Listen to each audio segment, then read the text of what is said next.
Yes, sir.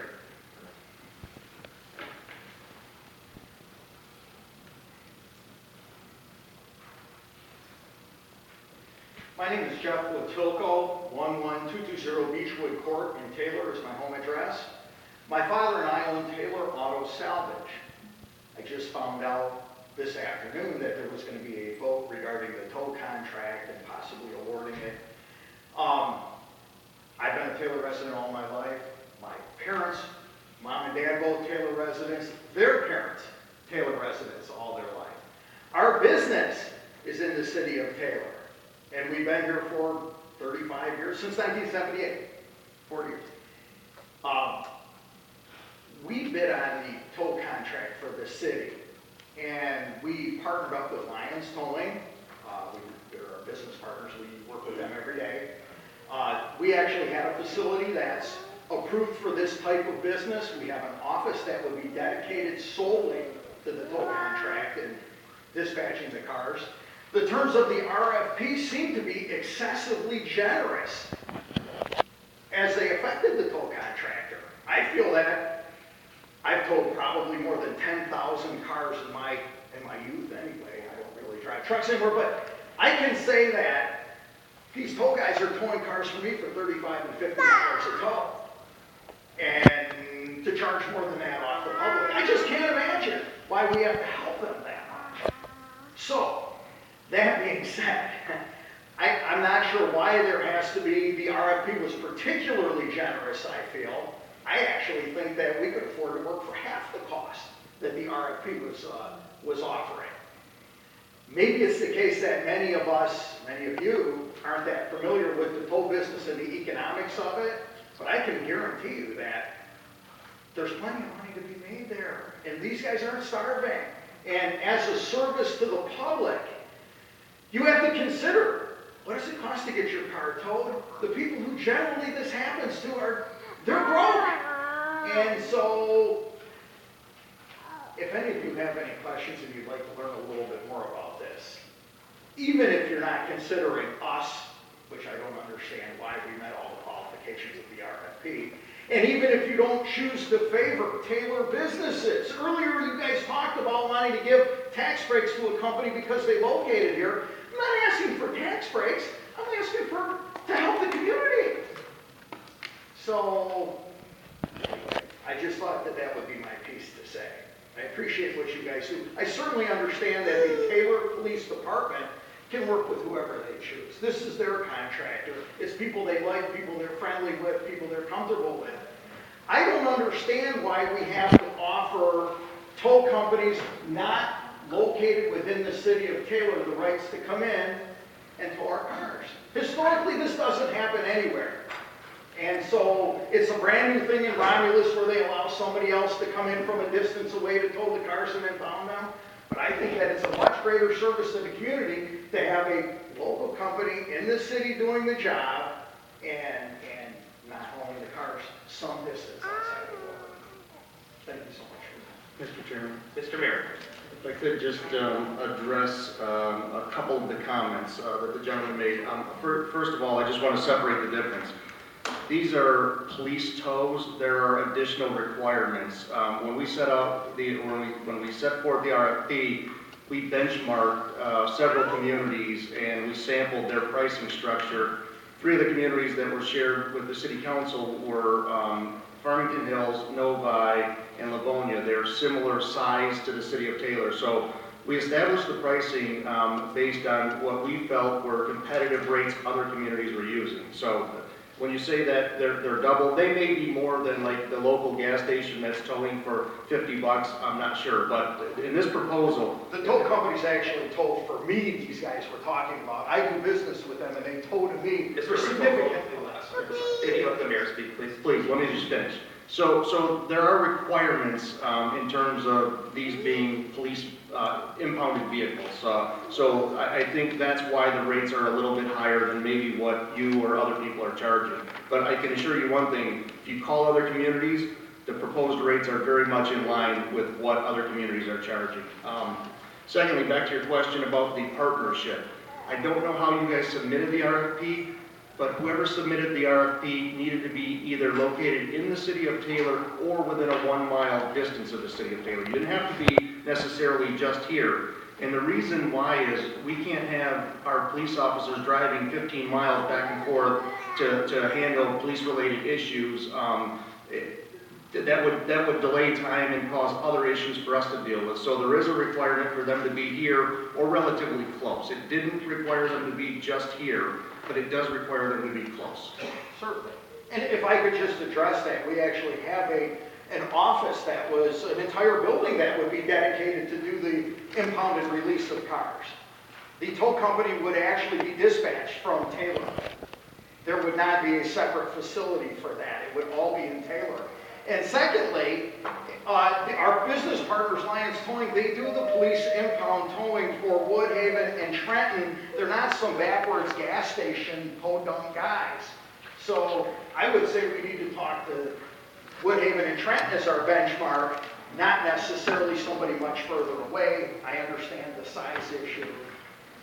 I just think that it would be more in the interest of the citizens of this community to keep the toll rates down.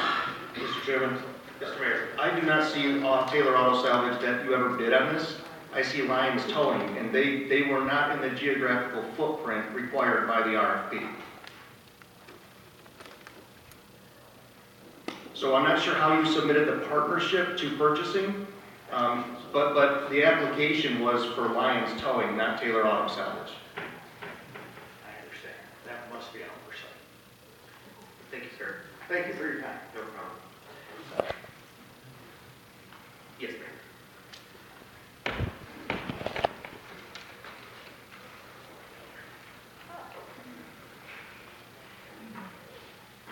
Hello. My name is Patty Messer. I'm a board member from TASKK, and we were here exactly a month ago to address the parting ways with the TASKK and the shelter. We were assured by the mayor that the animals would get the same great care as TASKK provided, and over this past month, the shelter has proven that wrong. I have a couple examples here. The first one is about DJ, who was adopted, and 3 days later he was showing signs he was sick.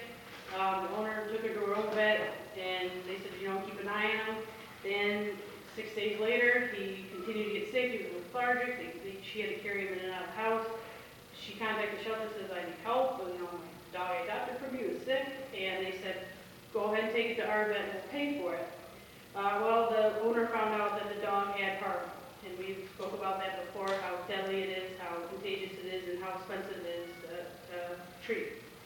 The owner says, well, the shelter's paying for it. They told me to go ahead and bring it here and they'll pay for it. And the vet tells her, I don't think the shelter's going to pay for this. And sure enough, the owner calls the shelter, and the shelter says, we'll only pay for tests and medicine. Owner says, I can't afford this type of payment. And the vet says, well, instead of putting it through suffering, the best thing would be to euthanize it, which then the shelter paid for and euthanized. And the difference is if TASKK was there, we would have definitely gave that dog a chance to live. And it just is not right for him to not even get that chance because of whatever reasons. I'm not even sure that's clear because we've heard multiple reasons.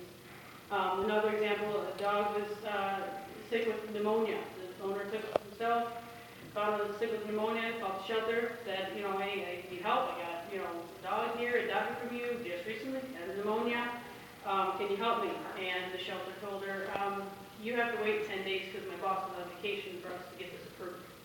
So that's just another type of way that, you can't wait. You can't wait for these situations. They turn very, very, very bad.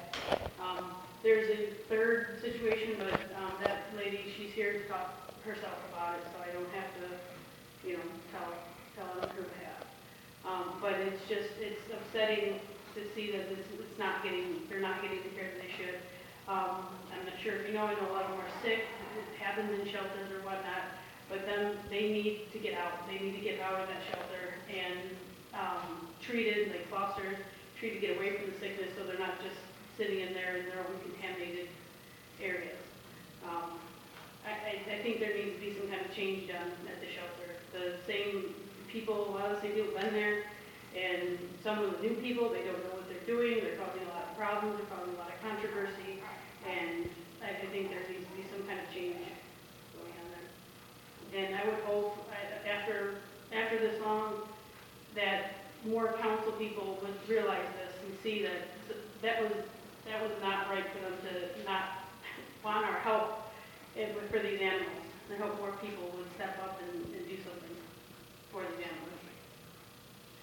Thank you, Chairman. Yes, that's sir. Councilman Missouri. What would it take for you to go back? You know, my understanding is that while, you know, the relationship with TASK per se as an organization ended, the individuals were welcome to come in and offer support. And I don't know if any of these two situations you described would change, but why not come back, or why not help, or what would change any of the individual members of TASK from being able to come back and help and try and see the improvements that you're encouraging us to consider? What we did is we raised money for the vet care, and the city has said, we don't want your help, we'll do it ourselves, basically. So that's where we were there. We are welcome to come walk dogs, pet cats, stuff like that, continue networking them. That's the stuff that they're talking about, that we're welcome to continue. But the vet care, the money, the over $33,000 that we paid out last year, they said, we'll take care of it, we'll do it ourselves. So we can't say, oh, let me pay for your vet care. I mean, you know, we've reached out to some people that said, you know, like this lady that said her dog was sick and the shelter isn't going to help her.